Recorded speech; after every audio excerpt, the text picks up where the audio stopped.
Hey, how are you? My name's Felt. Welcome back to Magic the Gathering Arena. Today we are doing mostly Angels Tribal. Why do I say mostly? Lauren's hiding over here.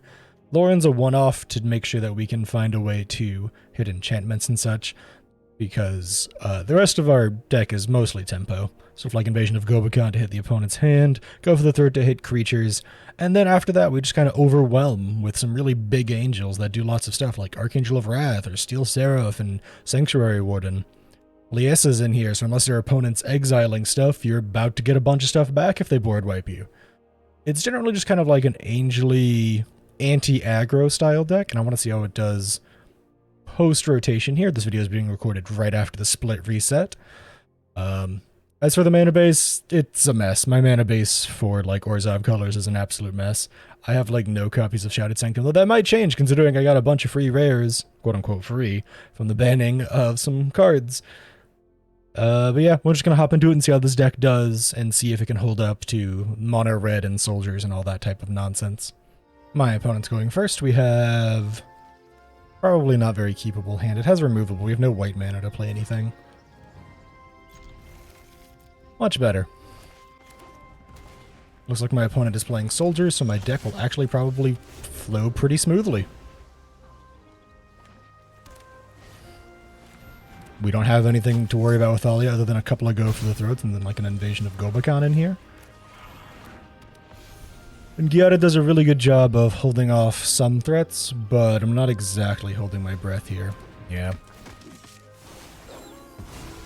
We will be able to play Inspiring Overseer after this, which will be nice. Gain an life back. Draw an card. Maybe we just find a Go for the Throat off the top. Nope. Wandering Emperor. They are resigned to being 5 mana currently, which is pretty rough. We might just main phase out an Archangel of Wrath, just get a bigger body on board. I'm shocked my opponent is running so many islands. It means they can only really play, like, one thing a turn. They're gonna flip Brutal Cathar here. That's fine, most likely.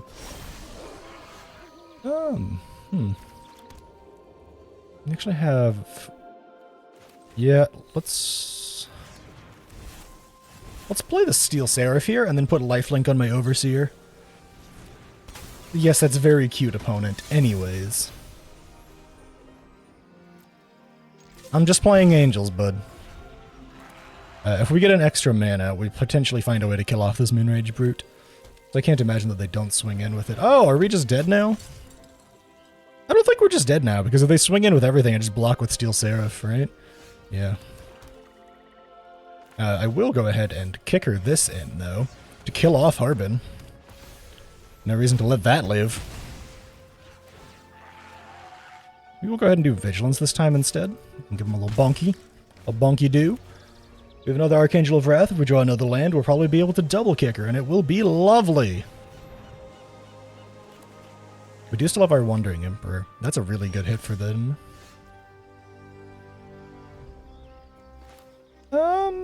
Is there any reason? I don't think so. I don't think there's any reason to play anything here. I think we just kind of hold back and see if my opponent double spells to flip Day-Night. Because they have to if they want that Moonrange Brute to do anything. Oh, they're not double spelling. That bodes well for me, actually.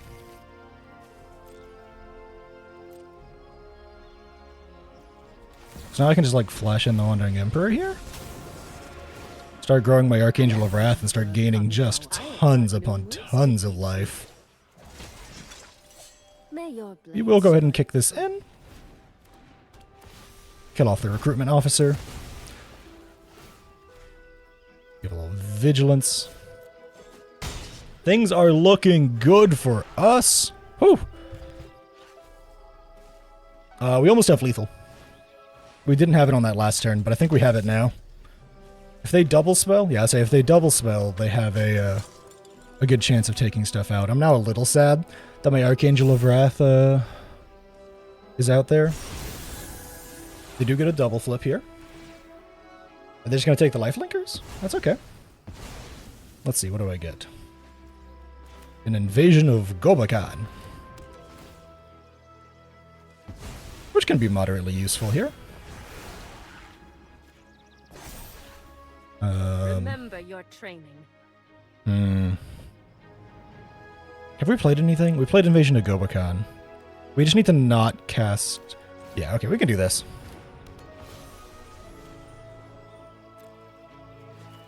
Vigilance, flip it. This makes life pretty good for us here.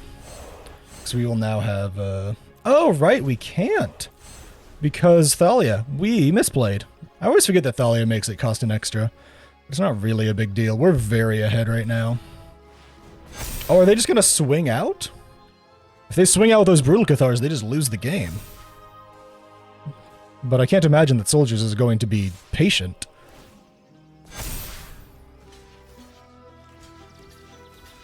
I don't die here.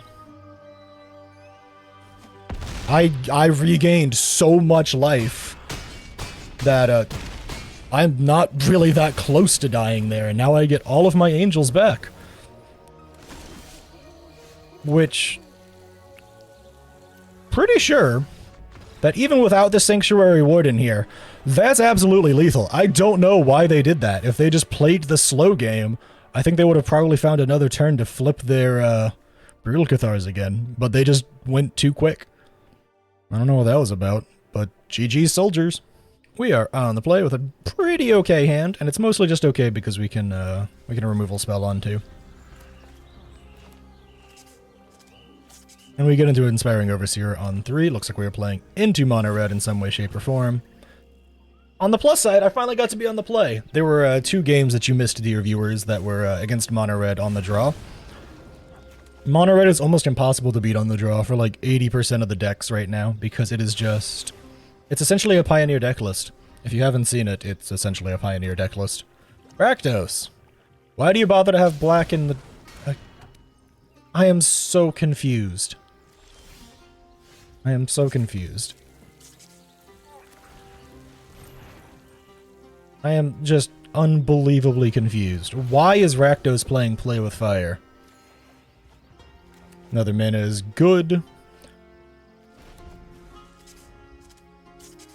There's no reason... Oh, I need to mute this person. This pet is the most annoying pet under the sun. So they're just gonna main phase a Chandra to play Voldaire and Epicure. Yeah, it doesn't hit creature's opponent. Spoiler alert. No, they just have a... Why do you play multiple copies of Play with Fire? I am so confused, opponent. I mean, the problem is I can't... I guess I play this because Go for the Throat is pretty synonymous with the meta right now. And this gets around Go for the Throat pretty effectively. Yes, please pass priority already, opponent. Thank you. Come again. If we get to play Archangel of Wrath with a kicker, the Chandra can die. But I don't think we'll get an extra... I don't think we'll get an extra land. Prade's Arisen Nightmare. I'm sorry, what? I am so lost as to what my opponent is doing. There's... Excuse me? Are you just doing that to, like... They ordered their triggers wrong. Like, painfully wrong. Okay. We can just play Sigarda here if we want to. I don't think that's a bad idea. Just start playing stuff off the top of our library. Most of my stuff is now hexproof anyways. We're going to start gaining life with lifelink. Lauren on the top is a great thing because it means we hit Oni Cult Anvil. It does, however, mean that we're not actually going to hit a land drop, because I don't believe this allows you to play spells off the top, or play creatures off the...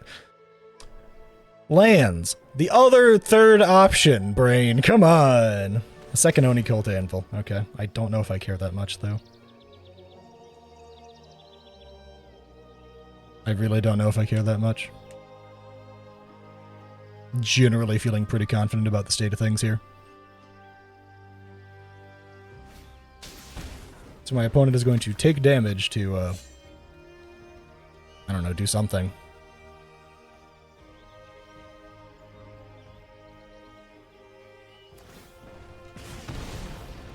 If they order these triggers correctly, technically they can sack the Reinforced Ronin to Braids, and there's no reason for them to not do that, but...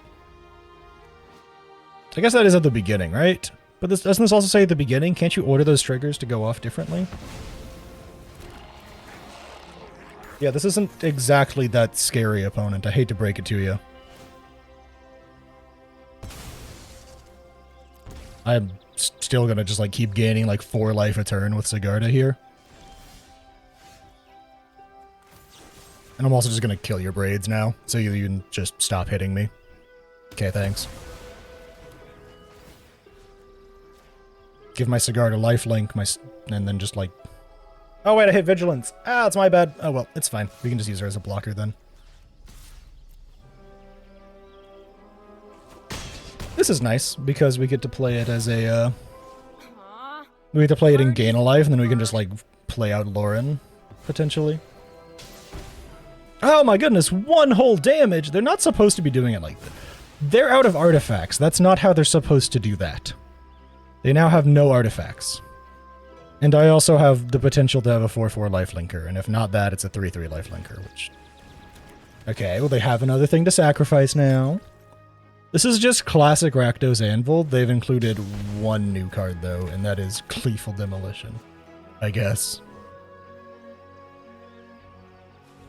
I guess we just play Lauren and blow up an Oni-Cult Anvil and force it out of them. Just take 1 of them out of there. Oh, that really does say leaves the battlefield, huh? That's a good card to see. Yeah, I think we just play Lauren here. There is no reason to not play Lauren here. She can technically also give us card draw, which I don't think is a terrible idea in this exact matchup.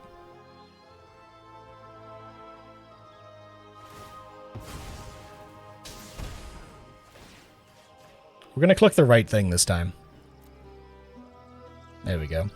Gonna gain some life back. My opponent's tapped out, so I'm not really worried about anything. I feel like we have this mostly in the bag. I don't think that they run, like, Infernal Grasp in their deck. And that's really the only thing I'd have to worry about. Yeah, we can use Lauren to draw some cards. Oh, they have another play with fire. I was wondering what they were going to try and do. No! Oh no, they must have another play with fire, otherwise why do they play Chandra at all, right? Means I didn't come here to fight. They've got to have another play with fire. The Shuffler's fine, by the way. 16 cards in. How many plays with fire was that? On the plus side, Leah says a 4/5 flyer with lifelink. Which means I don't really have to care anymore.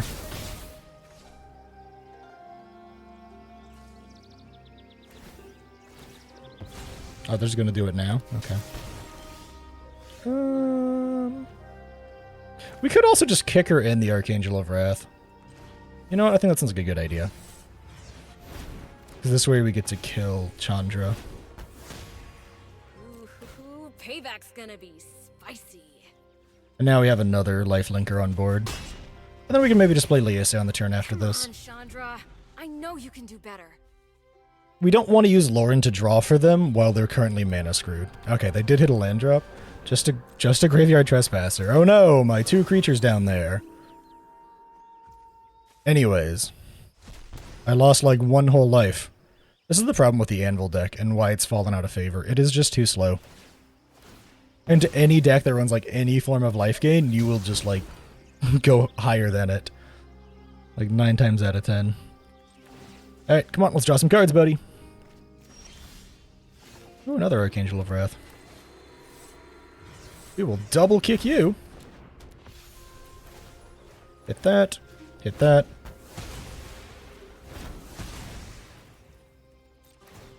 And we could try and gain more life, but I think giving this thing Vigilance is the better play. Because that way we just have the 3/4 life linker on hangback duty, and that's probably game. I probably misplayed this here.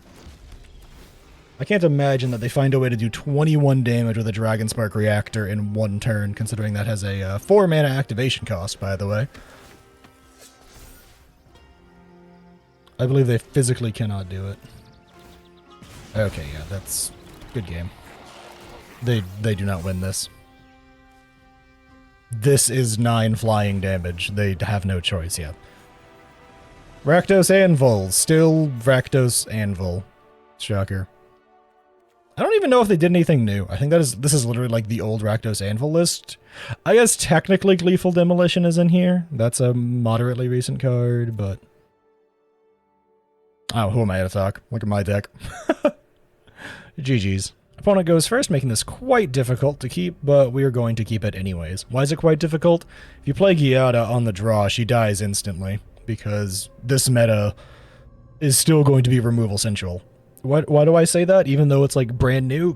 Because it is just going to be that way until all of the super cheap and efficient removal gets phased out of standard. Go for the throat, Infernal Grasp, cut down, not make disappear technically, but that does like quantify as removal in my mind. Looks like it's gonna be mono red though, so Giada might get to live more than 1 second. Although to be fair, mono red will sometimes just lose their mind. Metropolis Reformer is really good into mono red because if they try and like make something go really big, this bodes well for us though. They try and get something to go like giga big. Metropolis Reformer chump blocks, and then we gain that much life. Please don't kill Giada. I need her to live!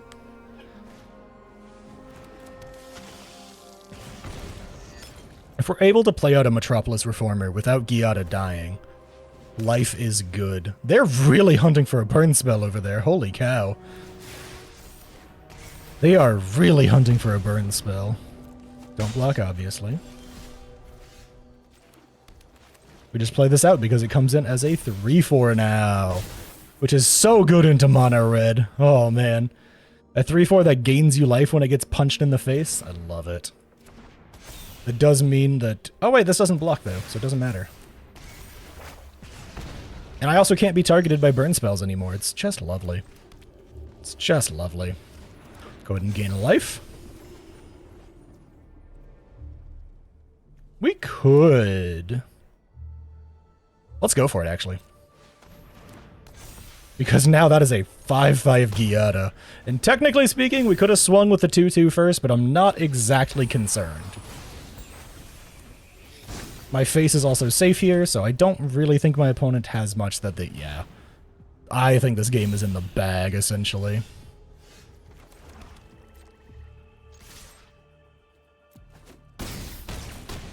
Especially after this.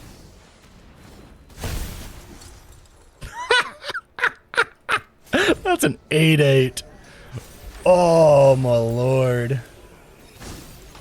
And they have to find a way to kill the Metropolis Reformer to get past it. Because this thing will gain me at least 3 life, if not more, when it gets hit. Alright, let's block the highest amount of damage numbers here. This thing's going to gain us some life back. You cannot hit face. I am hexproof. And they concede because they're dead. Yeah, that's usually how games will go against mono red if they don't hit your Giada early. I think my opponent get kind of screwed on the draw though. They hit a Rin's Resolve, 4 lands, and a bunch of creatures. It could have gone better for them. But GG's mono red. Opponent's going first. We have a really powerful hand because it's Gobekhan into one of these 2/3 drops. I lean towards Steel Seraph because it avoids most removal spells right now, but we'll see what my opponent plays. With a thing like that, though, I'm going to assume it's some form of weenie deck. Mono white, most likely. They are the Ajani Avatar Enjoyer. But I'm quite happy with this hand. I think we'll play their tower on one. Into... I don't know if it really matters. I think I would rather have more white mana. But does that really matter? Because... I don't know if it really matters. To be fair, it currently does not matter at all because we just drew even more mana. I'm going to assume that there's some form of Atraxa deck based off this, so let's go see what they got. Oh yeah. Let's go to the Leyline Binding. Let's make them work for it. They're absolutely some form of Atraxa deck, though. Yeah, we will make them work for it. Archangel of Wrath is really nice here.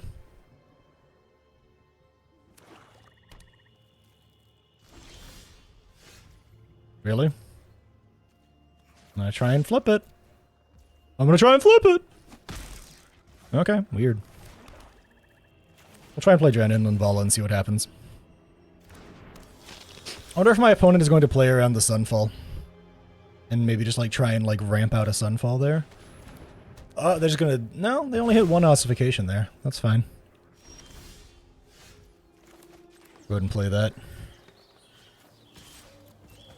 So they don't have anything else, so I think we're actually pretty safe to play our Steel Seraph here.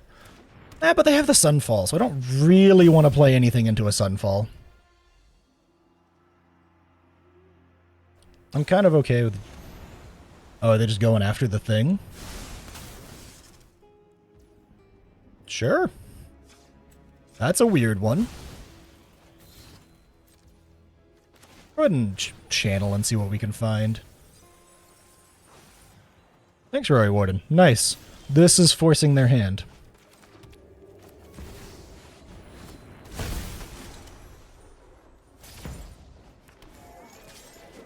They now have to Sunfall, and they have to try and rush the Sunfall.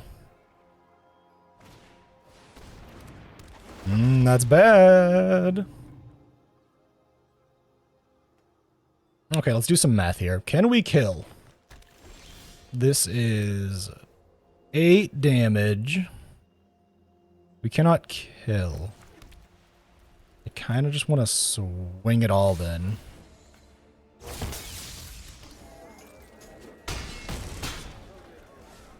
Honestly, this is a case of if I hit like 2 Archangels of Wrath, I just win, right?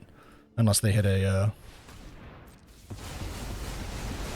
I mean, yeah, that's their whole hand now. I guess if I find another Archangel of Wrath, I can just win. Speak of the devil.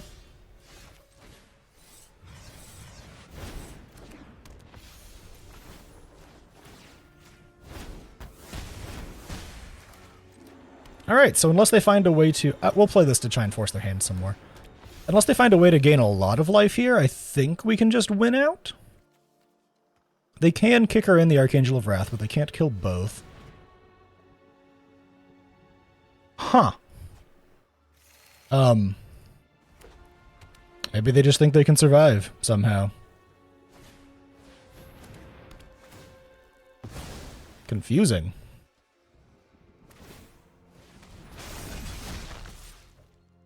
No. We will double kicker this in again. Bonk. Bonk. We will make ourselves a Hexproof. I could have played Sigarda, actually, but I didn't have enough mana to play Sigarda. If I could have played Sigarda, that would have been good. Gee, I wonder if they have another board wipe over there. Couldn't possibly tell from the way that they're positioning. Oh, no, they're just going to double kick something? Well, they can't hit my face, so... Yeah, thanks for the life.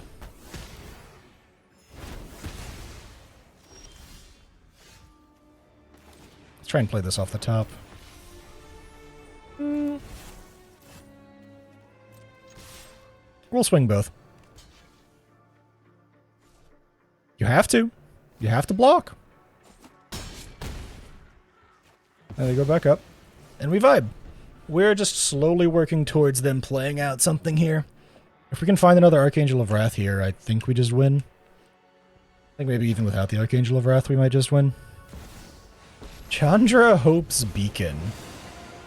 The best they can do is -4 Sigarda, I'm pretty sure. Or, well, maybe they can get, like, a kill spell, but, like, I'm hexproof, my stuff is hexproof. I don't know if they just didn't read the cards or didn't think this one through, but I don't know if this is... Yeah, I don't... Yeah, there it is! I think the mentality was, oh, I can, like, blow up 2 of their things. But, first of all, you only had 4 life, so you die anyways. And second of all, this makes me hexproof. This makes all my stuff hexproof. Pretty good. I'm really shocked I didn't see an Atraxo or an Atali out of this deck. Or, like, better ramp. Maybe they just missed it. I've had games like that. GG, 5-color good stuff. We are going first, which makes me want to keep this. Because Lauren on curve can be really devastating to someone who plays, like, a 2-drop something. Otherwise, Metropolis Reformer just kind of keeps my face safe.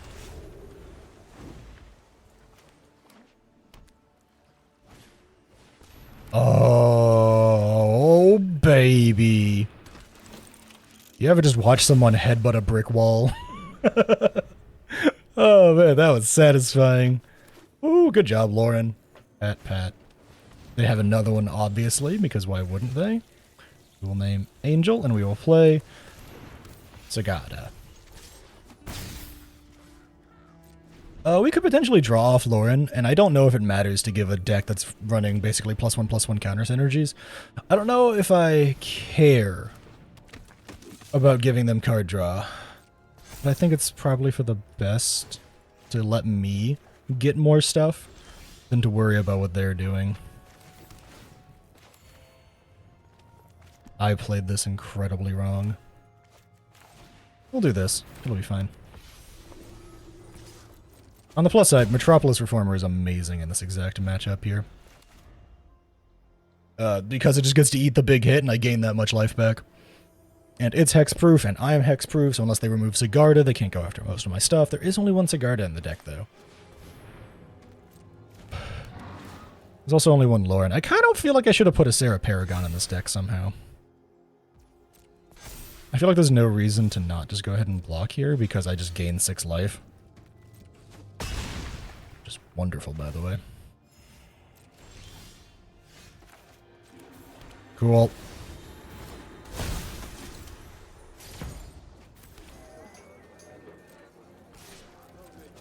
I don't know if they're running any flyers over there on the other side of the board. Not really worried, though. Yeah, if I recall correctly, the green-white counters deck runs like absolutely no flyers. So yeah, that was pretty good for me. We're here in the outro. You probably noticed during the gameplay my rank was a yo-yo going up, down, up, down, up, down, up, down every single game. Meta's pretty volatile, and this deck kind of requires you to know what you're playing into. I think this deck would probably succeed better in a best of 3 where you sideboard in a lot of good stuff. Sideboard in more hate bears like Lauren into like a, what's the name of that deck? I can't remember. Enchantments, there we go. My brain didn't want to fire. Slot in more Laurens into enchantments, maybe slot in a Thalia or two because we're mostly creatures in this deck. Maybe slot in more Sigardas because a 4/4 for 4 is pretty good value. Take out an Archangel of Wrath or two. I feel like this deck's benefit is that it is surprisingly flexible for being a tribal deck. Having access to ramp creatures and draw creatures and burn creatures, as well as just super big and difficult to deal with creatures, can really give you a lot of advantage in a lot of matchups. I think if you're constantly running into like mono red or soldiers, this deck will absolutely crush them. Between them having generally a lack of removal that hides from Go for the Throat. Because of that, Gyada can like make your creatures grow if they don't deal with her. And if they do deal with her, you'll just be wasting their damage to your face, or they'll be playing a Brittle Cathar in place of an Anthem effect on all their creatures. An Archangel of Wrath can typically kill the things that are problematic. And overall, it's a pretty good deck, but I don't super recommend it at the moment. I do think that it will be playable, but you'll have to really know how to pilot the deck, and you'll have to really know what hands to keep. And it will do much better in best of 3 once you know your matchup. Either way, don't forget to like, comment, subscribe, and all that stuff. Thanks for hanging out and watching, and I hope to catch you in the next one.